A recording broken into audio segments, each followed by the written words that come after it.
Commander Thexrel of the Vordani Empire had seen many species surrender.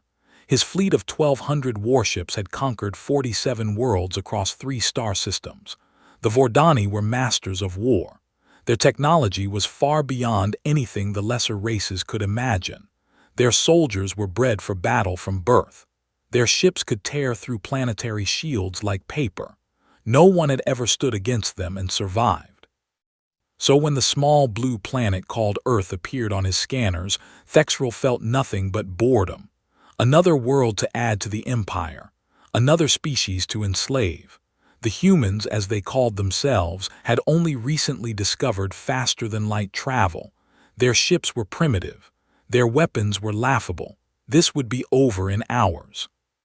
What Thexrel did not know, what he could not have known, was that humanity had a trait no other species in the galaxy possessed. They called it stubbornness. Others would learn to call it something else entirely. Private First Class Marcus Cole was 23 years old when the Vordani arrived. He had grown up in a small town in Kansas, the kind of place where everyone knew everyone else. His father had been a soldier. His grandfather had been a soldier. When the alien ships appeared in the sky, blocking out the sun with their massive hulls, Marcus did what his family had always done. He put on a uniform and picked up a weapon. The first wave of the invasion hit the major cities. New York fell in 6 hours. London held out for 8. Beijing lasted almost a full day before the Vordani ground troops overwhelmed the defenders. The alien soldiers were 7 feet tall, covered in natural armor that stopped most human bullets. Their plasma rifles could vaporize a person with a single shot. They moved in perfect formation like machines, showing no fear and no mercy. Marcus watched the news feeds with the rest of his unit. The images were terrible, cities burning, people running, bodies lying in the streets. The Vordani did not take prisoners. They did not negotiate. They simply killed anyone who resisted and enslaved everyone else. "We cannot win this," Sergeant Williams said. He was an older man, a veteran of 3 wars. His voice was steady, but Marcus could see the fear in his eyes. "Their technology is too advanced. Their numbers are too great." Marcus looked at the screen showing the Vordani fleet. Hundreds of ships hung in orbit, each one bigger than an aircraft carrier. Their weapons had already destroyed every satellite. Their shields had stopped every nuclear missile. Humanity's greatest weapons had done nothing. "Then we make them pay for every inch," Marcus said quietly. "We make them remember that they were in a fight." Williams looked at him for a long moment, then he nodded. "All right, Cole, let us see what you are made of." The Vordani ground assault on Kansas came 3 days later. Marcus and his unit were stationed at a small military base outside Topeka. There were 200 soldiers, a handful of tanks, and a few helicopters. Against them came 5,000 Vordani warriors, supported by hover tanks and aerial drones. The battle should have lasted minutes. The Vordani commander, a warrior named Crixtal, expected the humans to surrender or run. That was what every other species did when they saw the full might of the Vordani military. Instead, the humans dug in. They fortified their positions. They set traps. And when the Vordani came, the humans fought. Marcus was on the front line when the first wave hit. The Vordani came across the open ground in their perfect formations, their armor gleaming in the sunlight. Human bullets bounced off their natural plating. Plasma fire cut through the defensive walls like they were made of cardboard. Men died all around Marcus, their screams filling the air. But Marcus did not run. He remembered something his grandfather had told him once. "Fear is natural," the old man had said. "Every soldier feels it. The brave ones are not the ones without fear. They are the ones who feel it and fight anyway." Marcus felt the fear. He felt it in every fiber of his being as the alien giants advanced toward him. But he also felt something else. Anger. These creatures had come to his world. They had killed his people. They thought humanity would just give up and die. Marcus decided to show them how wrong they were. He noticed something during the fighting. The Vordani armor was strong, but it had gaps. At the joints where the plates met, there were small openings. A normal rifle could not penetrate them at range, but up close, with the right angle, it might be possible. Marcus grabbed a fallen soldier's knife and waited. When a Vordani warrior came over the barricade, Marcus did not shoot. He moved. He was smaller than the alien, faster too. He ducked under the plasma rifle and drove the knife into the gap at the alien's elbow. Blue blood sprayed across his face as the Vordani screamed. It was the first time a human had killed a Vordani in close combat. It would not be the last. Crystal watched the battle from his command post with growing confusion. The humans were losing. Their casualties were 10-1 against the Vordani. By every measure, they should have surrendered by now. Every other species would have. But these creatures kept fighting, even when they were wounded, even when their friends died beside them, even when there was no hope. "Commander," one of his officers said, "the human defenders are falling back to a secondary position. They have lost 60% of their forces." "Good," Crystal replied. "Push forward, finish them." "Sir, there is something strange.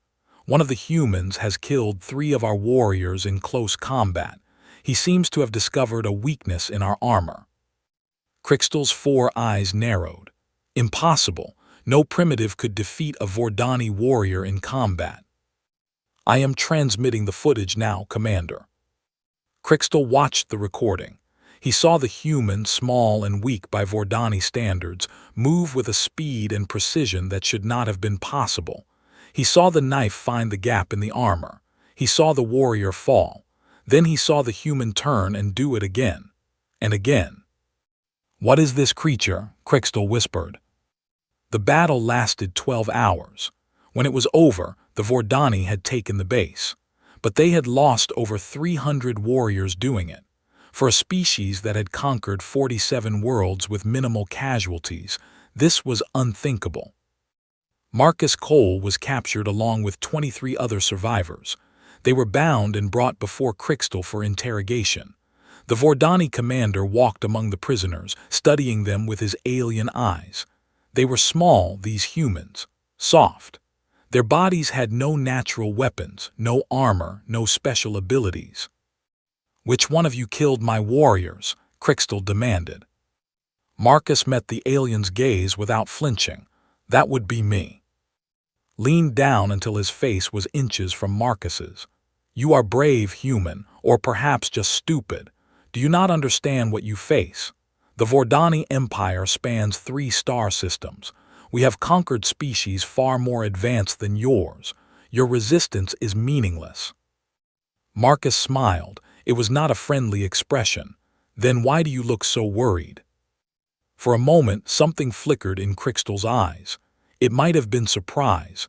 It might have been something else entirely. The prisoner transport ship carried Marcus and the other survivors to a Vordani detention facility in orbit around Earth. From the small window in his cell, Marcus could see his home planet below. Parts of it were burning. The lights of cities he had known all his life were dark, but the planet was still there, still fighting. News traveled slowly among the prisoners, but it did travel.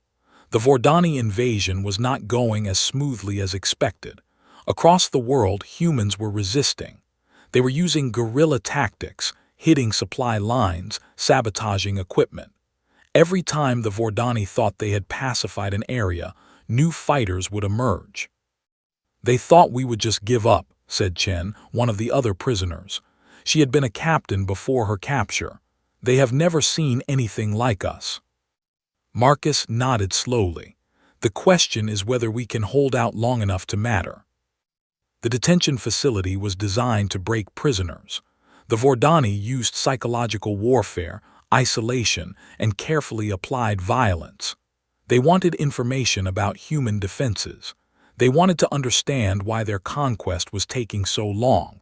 Most of all, they wanted the humans to accept their fate. Marcus refused to break. When they questioned him, he gave them nothing. When they beat him, he did not cry out. When they isolated him in darkness for days at a time, he used the quiet to plan.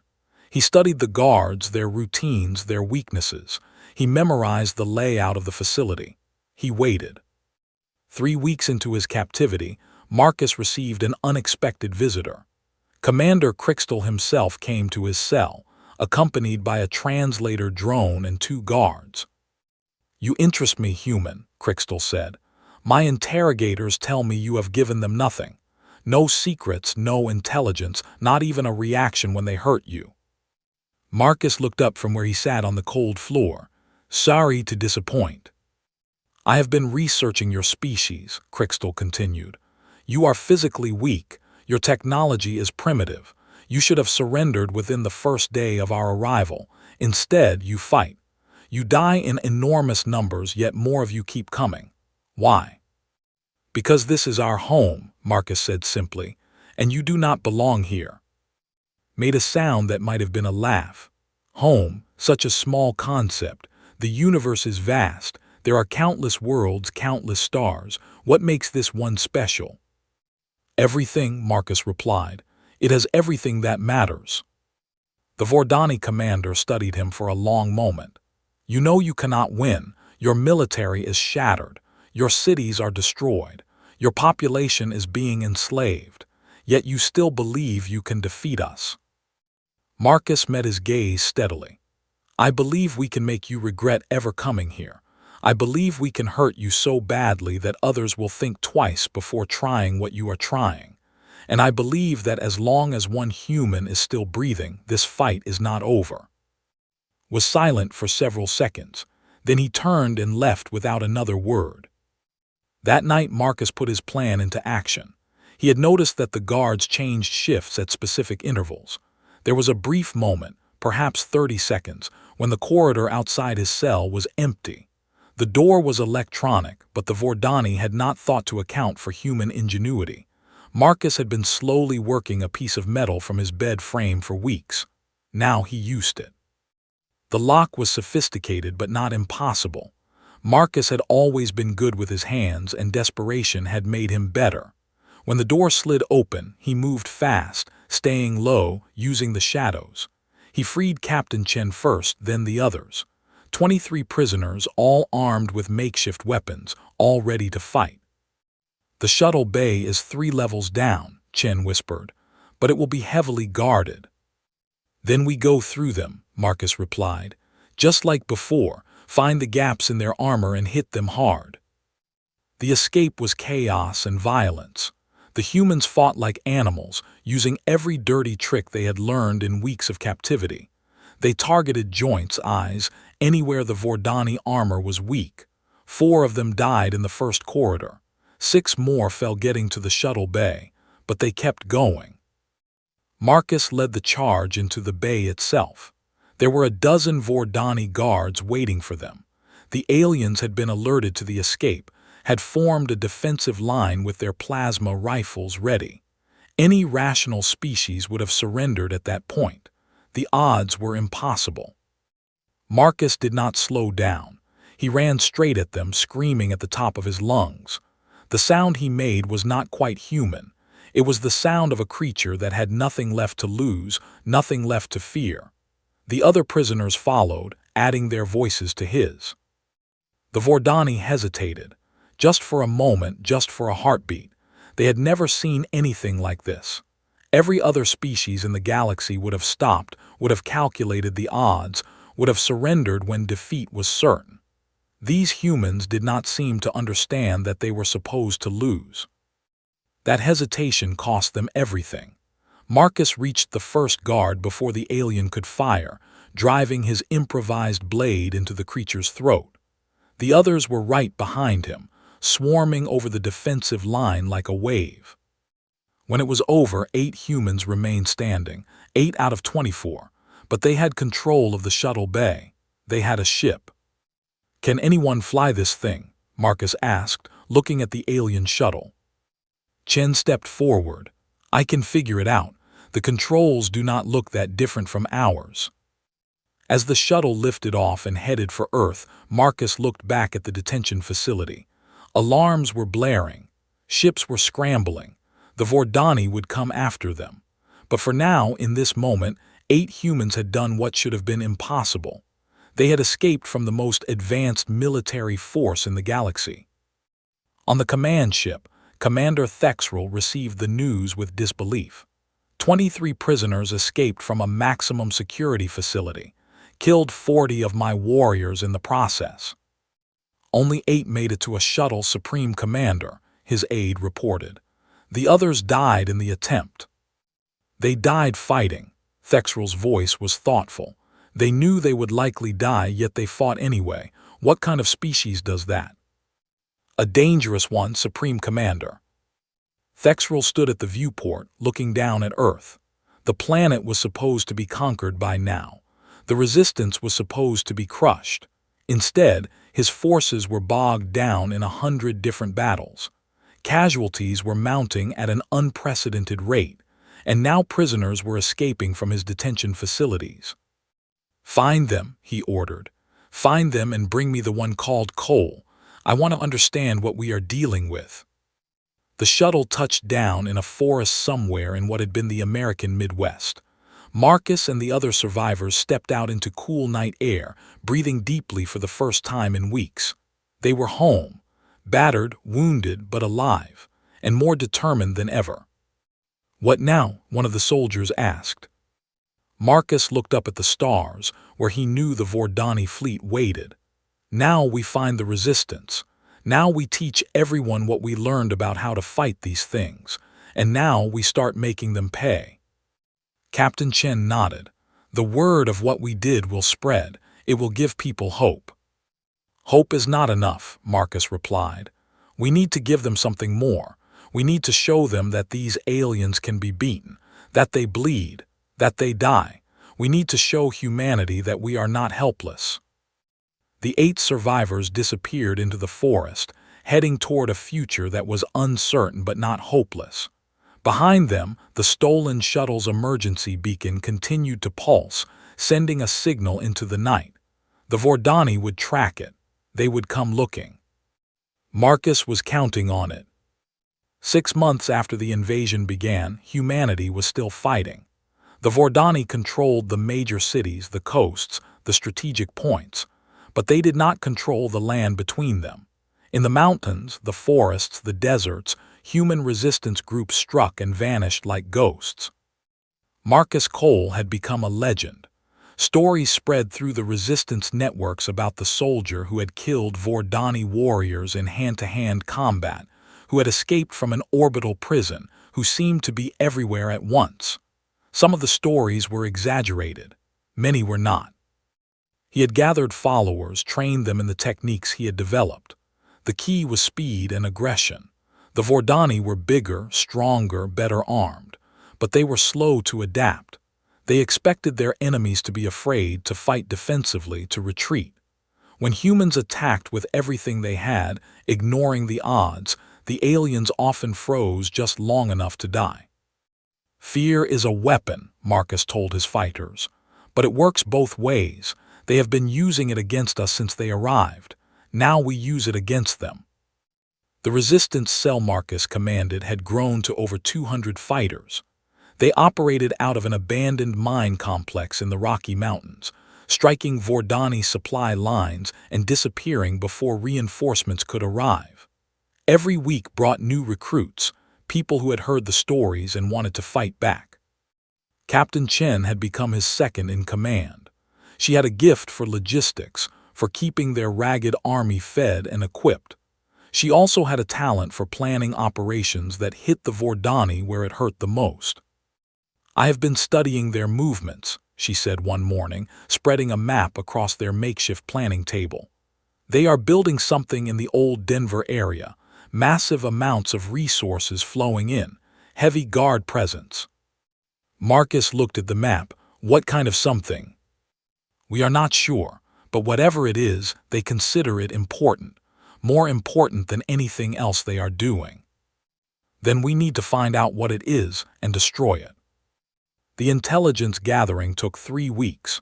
Marcus sent scouts to observe the facility, capturing a Vordani communications device and learning to decode their transmissions. What they discovered changed everything. The Vordani were building a broadcast tower, but not for communications. This tower was designed to emit a signal that would affect the human brain, making people docile, compliant, unable to resist. Once activated, it would cover the entire continent. Humanity's fighting spirit would simply disappear. "They cannot beat us in a straight fight," Chen said grimly, "so they are going to cheat." "When is the tower supposed to be operational?" Marcus asked. 6 days from now." Marcus gathered his fighters and explained the situation. 200 people against a heavily fortified installation defended by thousands of Vordani warriors. The odds were worse than anything they had faced before, but if they did nothing, humanity's resistance would end forever. "I will not order anyone to come with me," Marcus said. "This is likely a one-way trip. Anyone who wants to stay behind, I understand." No one moved. 200 faces looked back at him, determined and unafraid. "Well then," Marcus said quietly, "let us go save the world." The assault on the Denver facility was the largest human military operation since the invasion began. Marcus had coordinated with other resistance groups across the country, timing diversionary attacks to draw Vordani forces away from the tower. It was not enough to equalize the odds, but it helped. They attacked at dawn, coming from multiple directions at once. The Vordani defenses were formidable, but the humans had learned from every battle. They used captured alien weapons alongside their own. They exploited every weakness in the Vordani armor. They fought with a ferocity that seemed to shock the alien defenders. Marcus led the main assault team, 50 of his best fighters pushing toward the tower itself. The resistance was brutal.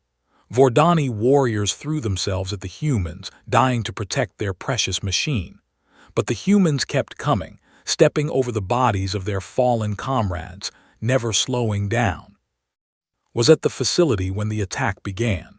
He had been supervising the final preparations for the tower's activation, counting down the hours until humanity's resistance would end. The sounds of battle outside told him that those plans were in danger. "How many attackers?" he demanded. "Approximately 200, Commander, but they are fighting like 10 times that number." "The one called Cole." "He is leading the assault, Commander." "Made a decision. I will deal with him myself." Marcus was fighting his way through the outer defenses when Crystal appeared. The Vordani commander was bigger than his warriors, his armor more ornate. He carried a plasma blade that hummed with deadly energy. The other Vordani fell back, forming a circle around their commander and the human. "Marcus Cole," Crystal said, "I have been waiting for this moment." Marcus raised his weapon, a captured Vordani rifle. "Then let us not wait any longer." He fired, but Crystal was faster than any Vordani Marcus had faced. The commander dodged the shot and closed the distance in seconds, his blade sweeping toward Marcus's head. Marcus ducked, feeling the heat of the weapon pass inches above him. The duel that followed was unlike anything the watching Vordani had ever seen. Their commander was the finest warrior in the fleet, trained from birth in the arts of combat. The human was smaller, weaker, fighting with a combination of alien technology and primitive knives. By every measure, Marcus should have died in the first exchange. But Marcus did not fight by the rules. He used his size advantage, staying close to Crystal where the larger creature could not use his full strength. He threw dirt in the commander's eyes, rolled under sweeping attacks, used the bodies of fallen warriors as obstacles. He fought dirty, desperate, and utterly without honor. Crystal landed a blow that sent Marcus flying backward, blood streaming from a wound in his side. The human hit the ground hard and lay still. "It is over," Crystal said, standing over him. "You fought well for a primitive, but you were never going to win." Marcus looked up at him, blood on his teeth. "You still do not understand us," he gasped. "You think this is about winning." He pressed a button on a device hidden in his hand. Behind them, the broadcast tower exploded. Chen and a team of demolitions experts had reached the base while Marcus kept Crystal distracted. The shockwave knocked Crystal off his feet, and Marcus was moving before the alien could recover. He drove his knife into the gap at Crystal's throat, just as he had done to the first Vordani warrior he had killed. Blue blood sprayed across the ground as the commander fell. "It is about making sure you never stop bleeding," Marcus said. The destruction of the broadcast tower changed everything. Across the planet, the story spread through resistance networks. The aliens had tried to break humanity's spirit, and humanity had destroyed their weapon. A single human soldier had killed a Vordani commander in single combat. The impossible had become possible. Hope spread like wildfire. Recruitment into resistance groups doubled, then tripled. People who had been hiding came out to fight. Humans who had been collaborating with the Vordani turned against their masters. The invasion that had seemed unstoppable began to stall. On the command ship, Supreme Commander Thexrel received the news of Crystal's death with a silence that frightened everyone around him. "One human," he finally said. "One human killed my best commander, destroyed a strategic asset worth more than this entire fleet, and is now becoming a symbol that inspires millions." "What are your orders, Supreme Commander?" his aide asked. Thexrel looked out at Earth, his expression unreadable. "We continue the conquest, but we approach this species with new respect. They are more dangerous than we ever imagined." 1 year after the invasion, the Vordani controlled less territory than they had held after 6 months. The resistance had grown from scattered groups into a coordinated network spanning the globe. Human scientists were reverse engineering captured alien technology, developing new weapons.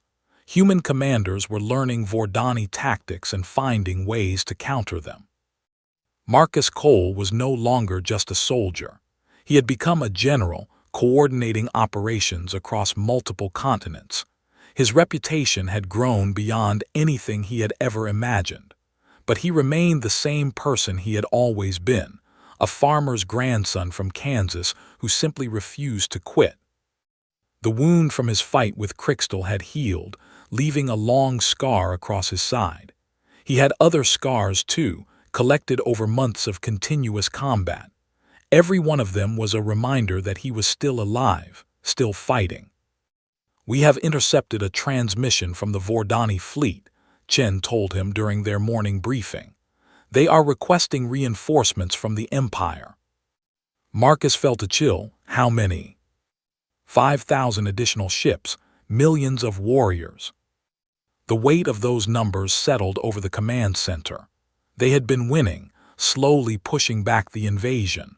But against that kind of force, everything they had built would be swept away. "When do the reinforcements arrive?" Marcus asked.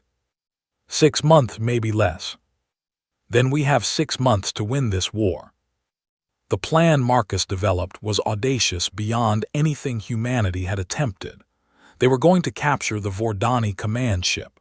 If they could take control of it, they could access the fleet's command codes, could potentially turn the alien ships against each other. It was a gamble that would either end the war or end humanity's resistance. Human engineers had been working on a secret project for months, modifying captured alien shuttles to avoid detection. They had also developed new weapons specifically designed to penetrate Vordani armor. Most importantly, they had recruited Vordani defectors, aliens who had become disillusioned with their empire's endless conquest. The defectors were few, only a handful out of millions, but they provided crucial intelligence about the command ship's layout, its defenses, its weaknesses. They also raised a question that had been nagging at Marcus for months. Why would any Vordani turn against their own people? "We are not so different from you," one defector told him. His name was Vexnir, and he had been a junior officer before deserting. "Some of us believe this endless war is wrong. Your species has shown us something we have never seen before. Beings that fight not because they are bred for it, but because they choose to." "And that matters to you?" Marcus asked. It matters because it suggests another way of existing. The Vordani Empire has conquered for so long that we have forgotten there could be any other purpose. You remind us that choice exists. The assault force consisted of 200 humans and 12 Vordani defectors. They loaded into modified shuttles and launched from hidden bases across the planet, timing their approach to coincide with a massive ground offensive that would draw the fleet's attention. Marcus led the primary team, just as he had led every major operation since the war began. His people had begged him to stay behind to coordinate from safety. He had refused. "I will not ask anyone to take a risk I am not willing to take myself," he said. "That is not who I am." The approach to the command ship was tense. Every moment Marcus expected their modified shuttles to be detected, expected the fleet to open fire. But the defectors' modifications held. The human ground offensive was drawing the Vordani's attention, just as planned. They slipped through the defensive perimeter and docked at an auxiliary port. Once aboard, stealth became impossible. Alarms sounded within minutes as Vordani security forces responded to the intrusion. Marcus and his team fought their way through corridors designed for beings twice their size, using every trick they had learned over a year of brutal warfare. The Vordani defenders were fierce but confused. They had never imagined that humans would attempt something this insane. Their confusion became fear as the small alien creatures cut through their ranks with terrifying efficiency. Marcus reached the bridge with 30 survivors. Supreme Commander Thexrel was waiting for him, surrounded by his personal guard. The alien leader was even more imposing in person than Marcus had imagined, a giant among giants, his armor decorated with the symbols of 100 conquests. "Marcus Cole," Thexrel said, "I have studied you for a year. I have watched recordings of every battle you have fought. I believe I understand you now."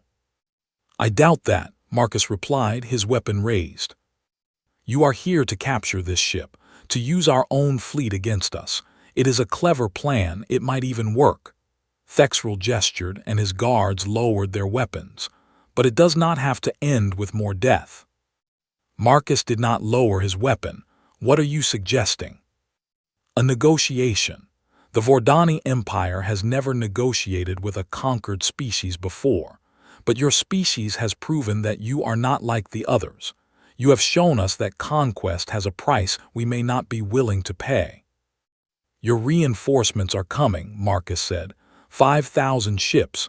You think you can just wait us out?" "The reinforcements have been cancelled." Thexrel's voice was flat. "I cancelled them 3 months ago. The cost of this invasion has become too high. The Empire is asking questions about why a single primitive planet is consuming so many resources. I would rather negotiate a settlement than explain to the Emperor why I need more ships to conquer creatures who fight with knives." Marcus stared at him, trying to process what he was hearing. "You are serious?" "Completely. Your species has done something remarkable, Marcus Cole. You have made the Vordani Empire afraid. Not of your weapons or your technology, afraid of your spirit, afraid of what you are willing to sacrifice to remain free." "What kind of settlement?" "We withdraw from your planet. We return your people who have been taken as slaves. In exchange, you agree not to pursue us, and you share the secret of what makes your species so unwilling to surrender." Marcus almost laughed. "You want to know why we fight?" "More than anything. In 10,000 years, the Vordani have conquered hundreds of species. None of them resisted like you. None of them showed this capacity for sacrifice. We need to understand it." Marcus thought about it. He thought about everyone who had died, every battle they had fought, every moment of fear and pain and loss. He thought about what his grandfather had told him about courage. He thought about what it meant to be human. "It is not a secret," he finally said. "It is just who we are. We love things, our homes, our families, our world. We love them so much that we will die rather than see them taken from us. You can breed warriors. You can build weapons, but you cannot manufacture love. It has to grow." Thexrel was silent for a long moment. "Such a simple thing," he said softly, "and yet so powerful." "Do we have a deal?" Marcus asked. "We do." The withdrawal began 3 days later. Vordani ships lifted off from occupied cities, carried their warriors back to the fleet, and began the long journey home. Humans watched from the ruins of their civilization, hardly able to believe what they were seeing.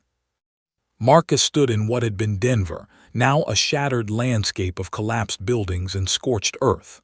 This was where he had killed Crixtal, where the tide had begun to turn.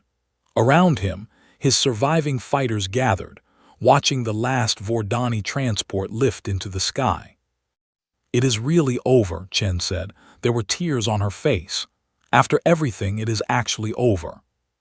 "The war is over," Marcus agreed. "Now comes the hard part, rebuilding." The cost had been staggering.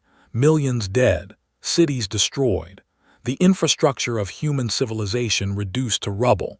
It would take decades to recover, perhaps longer, but humanity was alive. Humanity was free. Word of the settlement spread across the planet and beyond. Other species in the galaxy heard what had happened on Earth. A primitive world had resisted the Vordani Empire. A single soldier had become the symbol of that resistance, and the Empire had backed down. The implications were enormous. If the Vordani could be stopped, perhaps they were not invincible after all. Whispers of rebellion began in the conquered systems. Species that had submitted generations ago started to remember what freedom felt like. Marcus received messages from across the stars, smuggled through secret channels. Other races wanted to know how humanity had done it. They wanted to learn. They wanted to hope.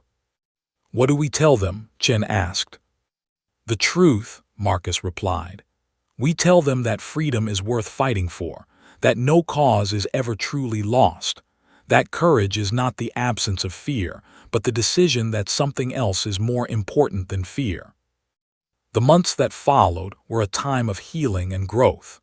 Humans slowly rebuilt their cities, using a combination of their own knowledge and the alien technology they had captured. They established a new government, one dedicated to ensuring that humanity would never be caught unprepared again. Marcus was offered positions of power: president, supreme commander, world leader. He refused them all. "I am a soldier," he said, "not a politician. My job was to win the war. Someone else can handle the peace." Instead, he established a training academy, teaching the next generation of human warriors the lessons he had learned. Speed over strength, aggression over defense, finding the gaps in any armor. Most importantly, he taught them that courage came from love, from having something worth fighting for. Vexnir and the other Vordani defectors stayed on Earth. They had nowhere else to go, and they had found something on this strange little planet that they had never experienced before. Purpose beyond conquest, meaning beyond war. They helped with the reconstruction, sharing their knowledge of alien technology, bridging the gap between species. "Do you think they will come back?" one of Marcus's students asked him one day. "The Vordani, I mean." Marcus looked up at the sky, remembering the alien ships that had once blocked out the sun. "Maybe someday, but if they do, we will be ready, and we will remind them why they left the first time." 5 years after the end of the war, Earth received its first official diplomatic visitor. A small ship arrived from the Kalrani system, a species that had been enslaved by the Vordani for 3 centuries. They came seeking guidance, seeking hope, seeking the wisdom of the humans who had accomplished the impossible. Marcus met them at the rebuilt United Nations headquarters in New York. The Kalrani were small beings, their bodies shaped more like Earth's insects than mammals. They had large, expressive eyes that seemed to carry the weight of generations of suffering. "We have heard the stories of what happened here," the Kalrani ambassador said. "We did not believe them at first. No one defeats the Vordani, but then we saw the recordings. We saw what your people did. We saw you."